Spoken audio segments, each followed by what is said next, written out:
Vejalpur police station વિસ્તારની હદમાં પોપટ ચોરી કેસમાં ગ્રામ્યની મોટી સફળતા।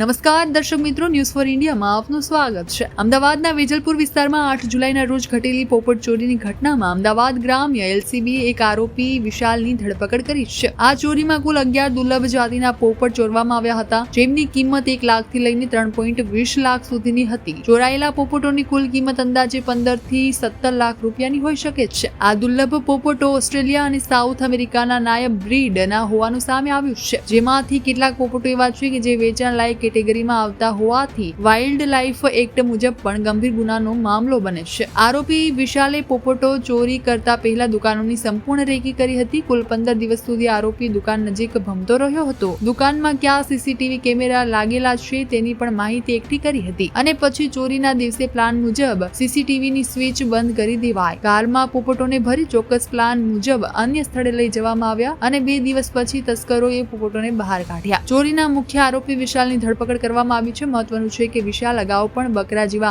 અનેક પક્ષી પ્રાણીઓની ચોરીના ગુનામાં ઝડપાયો હતો। આ વખતે ચોરીનો ઉદ્દેશ વિશાલના દિવાળીના લગ્નમાં ખર્ચ માટે પૈસા એકઠા કરવાનો હતો। આરોપી હાલમાં નડિયાદમાં લાકડાની ફેક્ટરીમાં કામ કરે છે। આ કેસમાં કુલ 3 આરોપીઓ હતા, જેમાં 2 હજુ ફરાર છે અને તેમની શોધખોળ માટે એલસીબીની ટીમ આગળની કાર્યવાહીમાં લાગી છે। Report sheriff Khanji. ગઈ તારીખ 8 જુલાઈ 2025ના રોજ વેજલપુર પોલીસ સ્ટેશનમાં એક ગુનો દાખલ થયેલો છે, જેમાં જુવાપુરા વિસ્તારમાંથી ટોટલ 11 એક્ઝોટિક બર્ડ્સની ગરફોડ ચોરી થયેલી હતી, જેમાં આરોપીઓએ તેમની શોપના જે શટર છે એ તોડીને સીસીટીવી કેમેરાની મેઇન સ્વિચ બંધ કરીને બર્ડ્સની ચોરી કરેલી હતી। આ સમગ્ર બનાવ બન્યા બાદ અમદાવાદ ગ્રામ્ય એલસીબીના કોન્સ્ટેબલ વિપુલભાઈ છે, તેમને હ્યુમન સોર્સ ઇન્ટેલિજન્સથી બાતમી મળેલ કે આના જે આરોપી છે વિશાલ યાદવ, તે મૂળ બિહારના રહેવાસી છે અને હાલમાં તેની જે રીટ્સ કાર છે તેમાં તે આ એક્ઝોટિક બર્ડ્સ લઈને તેને વેચવા માટે ફરી રહ્યા છે। આ બાતમી આધારે અમદાવાદ ગ્રામ્ય એલસીબીની ટીમ તાત્કાલિક તે બાતમી હકીકતના આધારે આરોપીને પકડવા માટે નીકળેલ હતી અને અસલાલી વિસ્તારમાંથી તેમને આ બાતમી હકીકતવાળી રીટ્સ ગાડી અને આરોપી વિશાલ સાથે ટોટલ 11 એક્ઝોટિક બર્ડ્સ જેની જુવાપુરા વિસ્તારમાંથી ચોરી થયેલ હતી તે મળી આવેલ હતા। આ સમગ્ર બનાવમાં વિશાલ જે છે તેમણે અગાઉ પણ તેનો ગુનાહિત ઇતિહાસ છે, જેમાં ભરૂચ, વડોદરા ગ્રામ્ય અને ખેડા જિલ્લામાં એ પશુ ચોરી એટલે કે બકરાની ચોરીના બનાવમાં પકડાયેલા છે। આ જે બનાવ બનવાનું કારણનું મુખ્ય કારણ એ છે કે તેના દિવાળીમાં મેરેજ હતા અને તેને પૈસાની ખૂબ જ જરૂરિયાત હતી, જેથી ઇન્સ્ટાગ્રામમાં તેમણે આ શોપની રીલ્સ જોયેલી હતી, જેમાં એક્ઝોટિક બર્ડ્સ જેની કિંમત 1 લાખથી શરૂ થઈને 3,20,000 સુધીની કિંમતના એક્ઝોટિક બર્ડ્સ હતા। આ જે બર્ડ્સની તેણે રીલ જોયા પછી તેણે શોપની મુલાકાત પણ લીધેલી હતી અને આખી શોપની જે જિયોગ્રાફી છે તેનાથી વાકેફ થયેલા હતા। તેના સીસીટીવી કેમેરા ક્યાં છે, કેવી રીતે ત્યાં પહોંચી શકાય છે, એવી રીતે તેણે રેકી કરેલી હતી અને તેને ધ્યાન પર હતું કે આ શોપમાં સીસીટીવી કેમેરા છે, એટલા માટે તે 15 દિવસ સુધી આ ચોરી નહીં કરી શકે।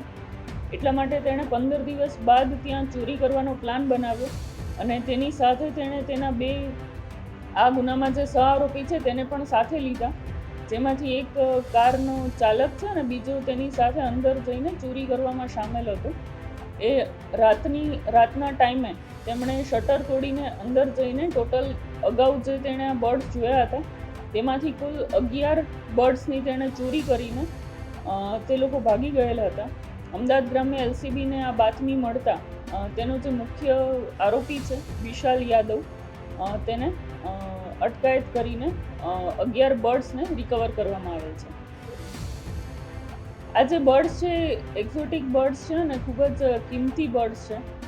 તેની કિંમત મેં કીધું એમ કે 1 લાખથી લઈને 3,20,000 હતી, તેથી તેનું પ્લાનિંગ એવું હતું કે કદાચ એને અડધી પ્રાઇસમાં પણ એ વેચી દેશે તો પણ એને સારી એવી અમાઉન્ટ મળશે। એટલે આ ગુનાનો મુખ્ય હેતુ તેનો આર્થિક લાભ મેળવવાનો હતો।